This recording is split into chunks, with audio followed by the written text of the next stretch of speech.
ito ay rated SPG. Striktong patnubay at gabay ng magulang ang kailangan. Maaaring may masiselang tema, lengguwahe, karahasan, sexual, horror o droga na hindi angkop sa mga...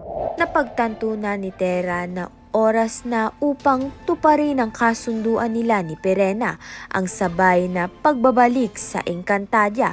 Nakalaya na si Javier at may kasama na nga si Mona, kaya't wala nang hadlang. Gayunpaman, hindi naging madali para kay Tera ang paglisan dahil sa mundo ng mga tao siya lumaki. Damang-dama ni Tera ang bigat ng pamamaalam. Isa itong emosyonal na paghihiwalay sa mga taong kanyang minahal, sa mga alaala at mundong minsan niyang tinawag na tahanan. Sa kabilang banda naman nga, matapos mailigtas ni na Perena at Tera ang mga tao mula sa naglalagablab na ospital na sinasadyang sunugin ni Emil, itinuring silang mga bayani ng lahat.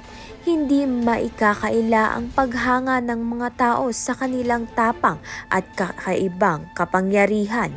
Ngunit sa kabila ng pagkabigo ni Emil sa kanyang masamang plano na dakipin si Tera, mas lalo pa nga siyang nag-apoy sa galit.